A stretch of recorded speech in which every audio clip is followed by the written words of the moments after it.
Hello, student. Welcome to our new class. आज हम करने वाले हैं हमारी क्लास में जो नया टॉपिक रहने वाला है वो आपका रहेगा स्टडी ऑन इंटेलिजेंस। हम करने वाले हैं बुद्धि, ठीक है ना। यहाँ से भी क्वेश्चंस बनते हैं, मैं बताऊंगी किस टाइप के बनेंगे, वो हम अटैम्प्ट करके दिखाएंगे आपको, ठीक है ना। कुछ एक आउटलाइन की कंसेप्ट टूल टेक्निक्स हम पढ़ने वाले हैं। ये देखते हैं क्या क्या पढ़ेंगे, ठीक है। सबसे पहले देखो फाउंडेशनल कंसेप्ट, की कंसेप्ट, टूल्स, थ्योरीज क्या क्या है रही हैं। सबसे पहले हम डेफिनेशन ऑफ इंटेलिजेंस का करेंगे, एब्स्ट्रैक्ट रीजनिंग, अमूर्त चिंतन जिसे हम कहते हैं, ठीक है ना। और अडेप्टेशन, लर्निंग एबिलिटी, ये सब करेंगे, ठीक है। एबिलिटी, हिस्टोरिकल मेजरमेंट करेंगे, इंटेलिजेंस क्वेश्चन करेंगे, मेंटल एज क्या होती है, क्या होती है, आईक्यू फॉर्मूला, इन सब में करेंगे। फाइनल कॉन्टेक्स्ट की बात करेंगे, ठीक है। Eugenics, first person to work on intelligence, ठीक है, किसने किया था, सर फ्रेंच, ठीक है। Historical measurement, Alfred Binet, Theodore Simon, William Stern, Lewis Terman, ये चार साइंटिस्ट थे जिन्होंने आईक्यू पे हिस्टोरिकल मेजरमेंट्स की थी, ठीक है ना। देखो कौन कौन से सन में की थी ये भी देख लेते हैं हम। जो आपका सबसे पहले किया था अल्फ्रेड बिनेट ने किया था 1905 में। ये इनमें से कोई भी पूछ सकता है आपसे, सो डोंट वरी, अच्छे से याद कर लेंगे हम। 1905 में अल्फ्रेड बिनेट ने किया था, ठीक है। थियोडोर साइमन ने किया था 1908 में, पहले 5 में फिर 8 में, ठीक है। 3 साल बाद थियोडोर साइमन, और उसके 4 साल बाद विलियम स्टर्न और लेविस ने किया था, फिर उसके 4 साल बाद टर्मन ने किया था, ठीक है। अब करेंगे डिस्ट्रीब्यूशन एंड क्लासिफिकेशंस, क्या कुछ है। आईक्यू क्लासिफिकेशन टेबल करेंगे, नॉर्मल प्रोबेबिलिटी कर्व्स देखेंगे हम, बेल कर्व क्या होती है, स्टैंडर्ड डेविएशन क्या होता है, ये लेविस टर्मन ने दिया था। डेट का भी तो कुछ फाइनल नहीं है कि कब क्या दिया था। गिफ्टेडनेस करेंगे, इसकी कैरेक्टरिस्टिक्स करेंगे, 3 रिंग मॉडल करने वाले हैं इसमें हम। जोसेफ रेंजुली इन्होंने दिया था ये, ठीक है। अभी हम करते हैं explanation, detail explanation, concept and nature of intelligence करने वाले हैं सबसे पहले हम, ठीक है।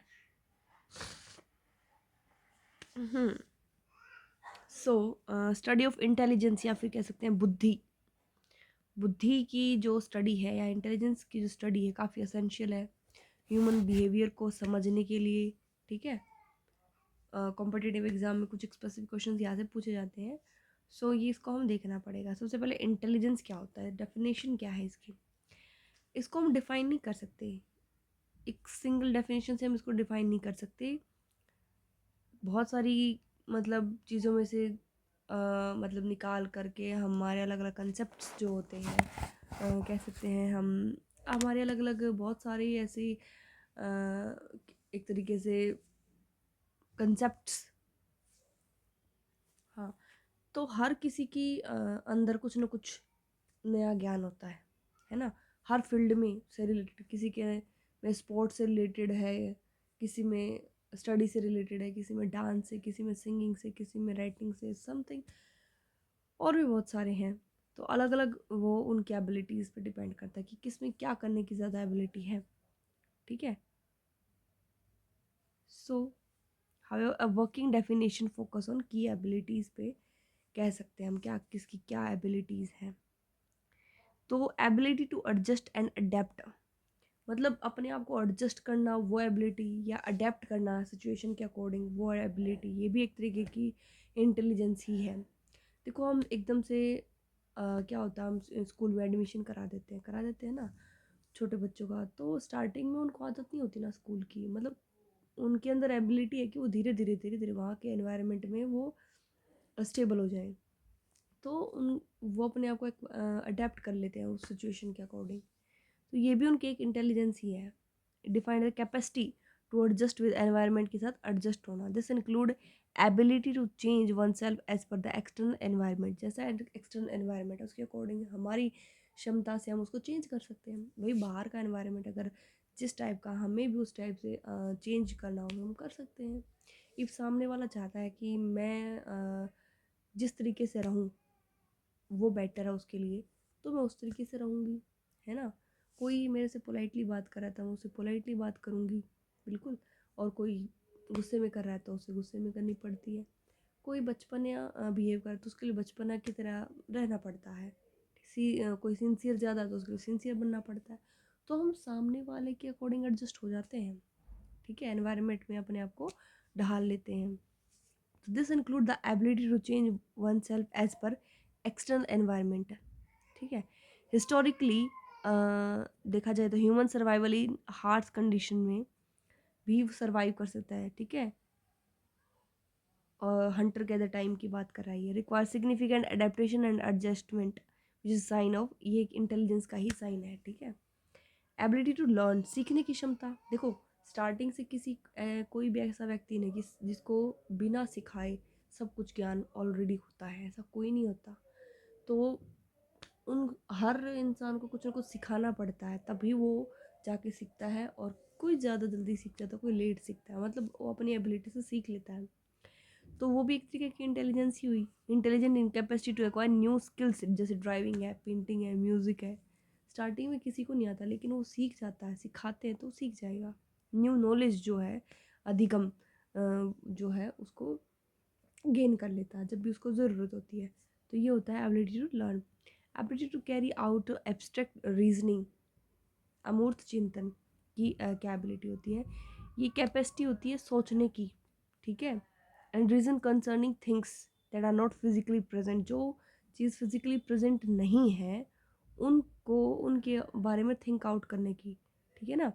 तो जो चिंतन करने की, सोचने की, हमारे दिमाग में बिना कोई चीज़ सामने नहीं है तो उसके बारे में कोई सोच रहे हैं कि यार ऐसा होता तो ये होता, वो होता, ये कर देते हम, वो कर देते, दिमाग में जो चिंतन हम करते हैं, ठीक है, वो भी एक तरीके की इंटेलिजेंस ही है।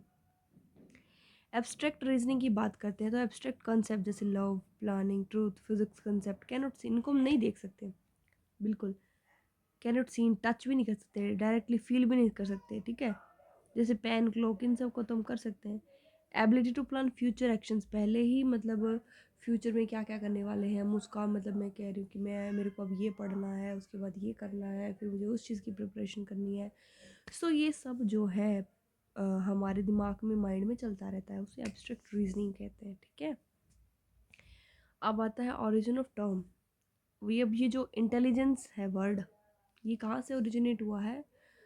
इस इंटेलिजेंट टर्म की जो ओरिजिनेशन हुई है, ये लैटिन वर्ड है इंटेलिजेंटिया या इंटेलिग्री, यहाँ से ये निकला है। इसका मतलब होता है टू अंडरस्टैंड, समझना, इंटेलिजेंस, ठीक है?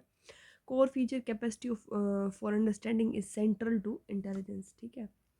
अब आता है रोल ऑफ हेरिडिटी। इस इंटेलिजेंस के कंसेप्ट में हेरिडिटी का क्या रोल है कि इसमें हम एक तरीके से कह सकते हैं कि हेरिडिटी कैसे रोल प्ले करती है इंटेलिजेंस में। देखो ये क्लोजली रिलेटेड है जेनेटिक इनहेरिटेंस से। While environment play role fundamental change to IQ, हाँ एनवायरनमेंट तो मेजर रोल प्ले करता है आईक्यू लेवल चेंज करने में, ठीक है? एकदम से किसी का माइनर आईक्यू हो तो ड्रास्टिकली हम उसको एकदम से चेंज नहीं कर सकते भाई, किसी का कम वैल्यू तो एकदम से ज़्यादा वैल्यू जो है उसके आईक्यू लेवल की, नहीं। हाँ हेरिडिटी का रोल प्ले है इसमें, बहुत ज़्यादा रिलेटेड है इससे हेरिडिटी। देखो कैसे है,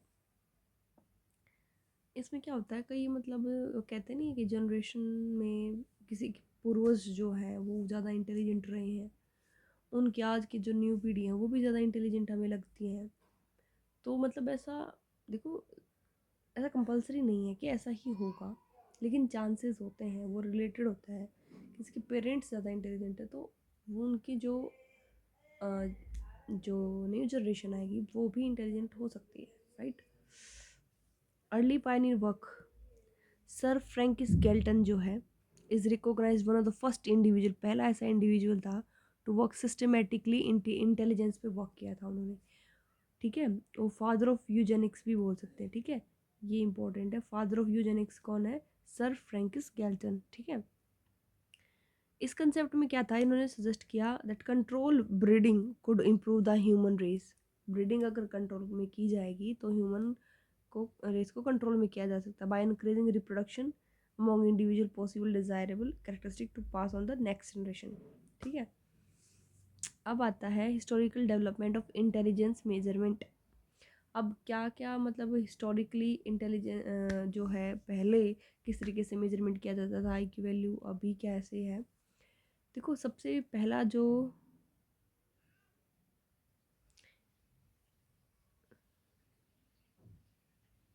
फर्स्ट इंटेलिजेंस टेस्ट डेट 1905 में मैंने बताया था ना, डेवलप 1904 to 5। ठीक है, अल्फ्रेड बिनेट ने कोलैबोरेट साथ में थे इनके थियोडर साइमन वे वर्किंग फ्रांस में वर्किंग करते थे। अल्फ्रेड बिनेट और थियोडर साइमन इन्होंने मिलके फर्स्ट इंटेलिजेंस टेस्ट किया था। ये जो इनिशियल टेस्ट था इसमें क्या हुआ था, involve asking list of questions पूछे जाते थे to goes mental capability, but I did not yet use the concept और फॉर्मूला ऑफ इंटेलिजेंस क्वेश्चन। ठीक है, उन्होंने फॉर्मूला वगैरह यूज़ नहीं किया था, सिर्फ क्वेश्चनिंग करके आइडिया लगा लेते थे। नेक्स्ट है कंसेप्ट ऑफ मेंटल एज, 1908 में आया था, ये अल्फ्रेड बिनेट ने ही दिया था। मेंटल एज जो है वो लेवल होता है इंटेलेक्चुअल परफॉर्मेंस किसी भी पर्सन का, ठीक है, of their actual physical age. Example मैं बता देती हूँ आपको, जैसे एक 15 ईयर ओल्ड चाइल्ड है, ये परफॉर्म करता है कोई टास्क, ठीक है, और ऐसा ही टास्क एक 18 ईयर ओल्ड जो है वो करता है। फिर अब देखो जो 15 ईयर ओल्ड वाला है वो भी वही टास्क कर रहा है और 18 वाला भी वही कर रहा है, तो ये इंडिकेट करता है कॉग्निटिव कैपेसिटी लेवल जो है वो 18 वाले के बराबर है, तो उसका आई क्यू वैल्यू 15 वाले की ज़्यादा है। आई की वैल्यू क्या है, ज़्यादा है 15 वाले की। ठीक है, ठीक है, इंटेलिजेंस क्वेश्चन का कंसेप्ट 1912 में आया था, विलियम स्टर्न ने दिया था ये। Stern conceptualized the idea of IQ, suggesting that intelligence could be quantified using ratio। ठीक है, mental age divided bye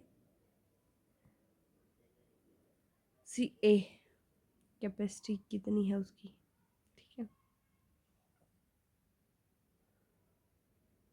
I Q formula क्या है, देखो सबसे पहले मैं ये बताती हूँ आपको, डेट इन 1916 में दिया था, लेविस टर्मन ने दिया था, स्टैनफोर्ड यूनिवर्सिटी से इन्होंने स्टडी की थी। आप इसमें कंट्रीब्यूशन किसका था, Terman refined stern initial ratio concept by introducing the multiplication bye 100 से। ठीक है, सो एम ए मेंटल एज कितनी है बाय सी ए इंटू 100, ये वैल्यू रहने वाली है। ठीक है, सी ए है आपकी क्रोनोलॉजिकल एज, एम ए है आपकी मेंटल एज। ठीक है, सी ए क्रोनोलॉजिकल एज जो एक्चुअल मतलब फिजिकल एज जो पर्सन की होती है वो, और मेंटल एज जो उसने अचीव कर ली है वो। यहाँ से इसका आई क्यों निकल सकता है,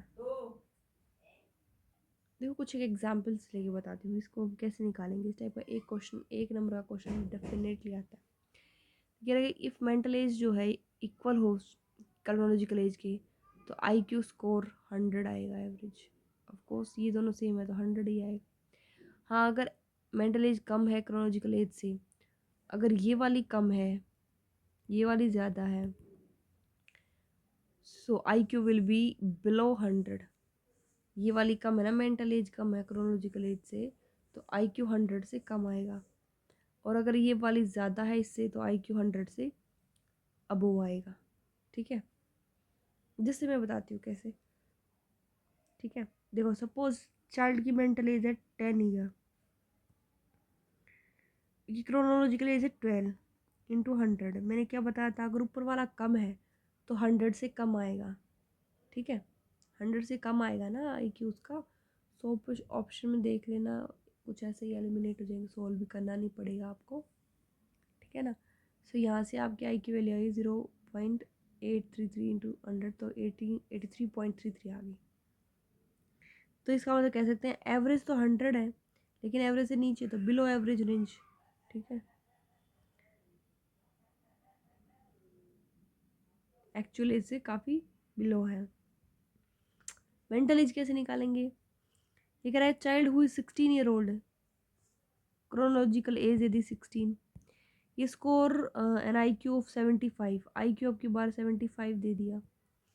मेंटल एज हमें निकालनी है। मेंटल एज का इनका फॉर्मूला क्या होता है? Mental age upon chronological age into 100 is equal to, ये आपकी वो है आपका इधर आई क्यू। आई क्यू दे रखा है इधर 75 रख दो, इंटू क्रोनोलॉजिकल एज 16 रख दो, अपॉन 100 कर दो, निकलाएगा, है ना। ये आ गया 1200 अपॉन 100, यहाँ से कर 12 ईयर आ गई उसकी एज, ठीक है। सो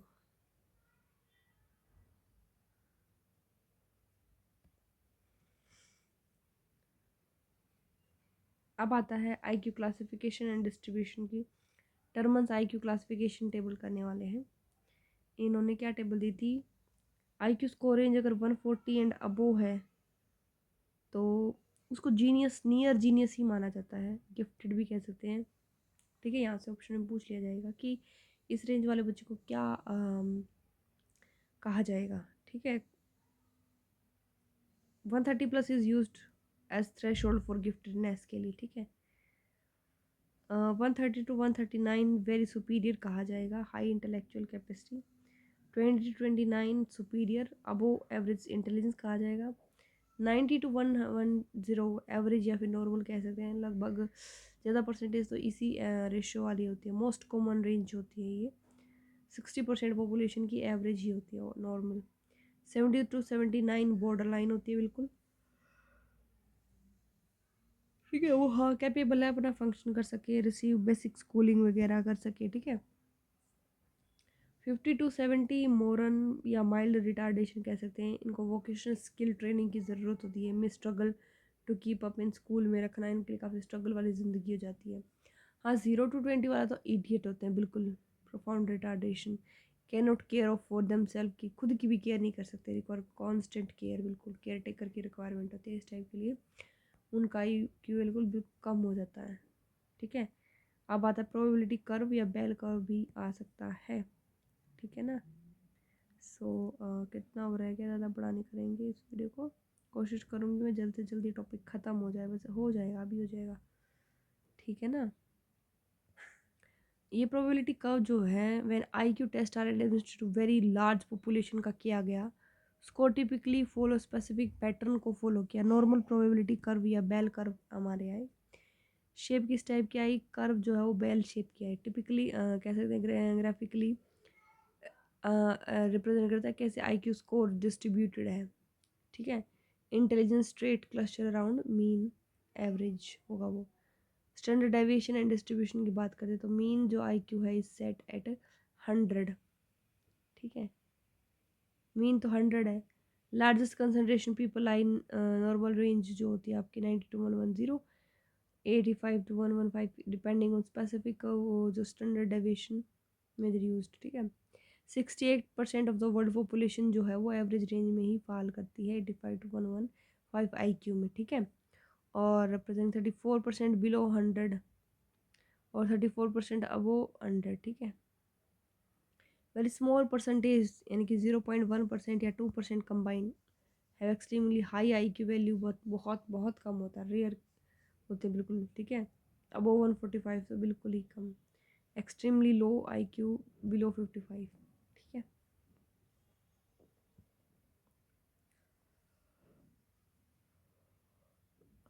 अब आता है स्टैंडर्ड डेविएशन।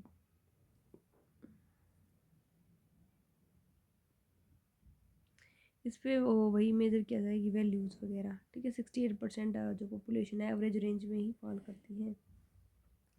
गिफ्टेडनेस करेंगे और रेंजुलीज 3 रिंग मॉडल करने वाले हैं। Modern psychological view knowledge that IQ score alone may not fully capture giftedness leading to multi face model, ठीक है। 3 रिंग मॉडल ऑफ गिफ्टेडनेस क्या होता है? देखो, Joseph Renzulli develop a model defining giftedness as the interaction of 3 high level trait. ठीक है, truly gifted या talented person जो होते हैं वो इन उन possess interaction of all three. इनमें तीनों होती है, हाई एबिलिटी होती है, कैपेसिटी होती है उनके पास ज़्यादा इंटेलिजेंस कुछ भी चीज़ एक्वायर करने की, हाई कमिटमेंट होती है उनकी, टास्क कमिटमेंट। ठीक है, हाई क्रिएटिविटी होती है उनकी, बहुत सारी चीज़ें हाई होती है। हाई एबिलिटी मतलब हाई इंटेलेक्चुअल कैपेसिटी कह सकते हैं। ठीक है, वो कैपेबल होता है, जल्दी जल्दी क्विकली लर्न कर लेता है हर चीज़ को। हाई कमिटमेंट की बात करते हैं तो पोजेसिंग परसिस्टेंस डेडिकेशन, वो सब कुछ लगा देता है टेक। ठीक है, वही वाली सिचुएशन है, तब तक जब तक तोड़ेंगे नहीं तब जब तक छोड़ेंगे नहीं, ये कमिटमेंट वो कर लेते हैं। हाई क्रिएटिविटी, हाँ, capacity for original inventive thought, out of box thinking, बिल्कुल। गिफ्टेडनेस एंड बेल कर्व जो है वो आपका यहीं तक है। ठीक है, ये जो भी इंडिविजुअल्स में तीनों high traits, high ability, high commitment, high creativity हैं, वो बिल्कुल एक्सेप्शनल होते हैं। Fall after 3 standard deviations above mean, बिल्कुल। ठीक है, इंटेलिजेंस वर्सेस क्रिएटिविटी की बात करूँ तो intelligence, IQ and creativity open have positive relationship होता है। दे आर नॉट आइडेंटिकल नहीं है। Person with an average IQ can still be highly, ज़रूरी नहीं है कि वो ज़्यादा हाई आईक्यू वाला ही क्रिएटिव हो, एवरेज आईक्यू वाला भी हाईली क्रिएटिव हो सकता है। ठीक है, अब मैं बताती हूँ किस टाइप के क्वेश्चन आपके यहाँ से पूछे जाते हैं। ठीक है, यहीं तक आपका ये टॉपिक ख़त्म हो जाएगा। देखो, जैसे डिफ़िकल्टी लेवल, डिफ़िकल्ट से डिफ़िकल्ट क्वेश्चन क्या बना सकता है। ठीक है, examiner, who is credited with introduce, किसने कंसेप्ट इंट्रोड्यूस किया था concept of mental age in the field of intelligence measurement, सबसे पहले बताओ। अल्फ्रेड बिनेट ने किया था 1908 में, मेंटल एज वाला तो। ठीक है, फर्स्ट इंटेलिजेंस टेस्ट के बाद किया था ये। Formula for calculating intelligence quotient was finalized and standardized by which scholar, किसने किया था फाइनलाइज? लेवी स्टरमन ने। According to typical IQ classification, person who IQ score fall 90 to 110, बिल्कुल। जनरली कैटेगराइज उन्हें बोलते हैं average normal intelligence. Child has chronological age 8 year है, mental age 10 है, तो ऑफकोर्स ये देख लो यहाँ 8 है ना, तो ये 100 से कम ही मिलेगा। ये नहीं है, बिल्कुल ये नहीं है, या तो ये है या फिर ये है। सो ये निकाल के देख लो अब क्या रहने वाला है। एक सेकंड, एक सेकंड, अरे इसने बोला क्रोनोलॉजिकल 8, ये 8 है, ऊपर मेंटल एज 10 है। अच्छा, ये ज़्यादा है भाई, इससे ज़्यादा है, तो ये नहीं है, ये नहीं है, या तो 100 है या फिर ये 125। एवरेज तो होगा ही नहीं, एवरेज तो तब होता है ना, तब ये भी और ये भी दोनों सेम होते तब एवरेज होता 100। ठीक है ना, which the following component is not part of Renzulli 3 ring, वही में से कौन सा? हाई क्रिएटिविटी तो है, कमिटमेंट भी है, एबिलिटी भी है, ये सोशियो इकोनॉमिक स्टेटस नहीं है। ठीक है, ये वाला आपका आंसर रहेगा। सो यहाँ आपका ये चैप्टर कंप्लीट होता है, बुद्धि वाला। अब आई होप यहाँ से जो भी डाउट होंगे वो क्लियर हो चुके होंगे। Any doubt please comment. ठीक है ना, सो कोशिश करेंगे कि आपके हर क्वेश्चन का आंसर आपको मिल जाए। ठीक है ना, सो थैंक यू एवरीवन, मिलते हैं नेक्स्ट लेक्चर में। ठीक है ना, थैंक यू।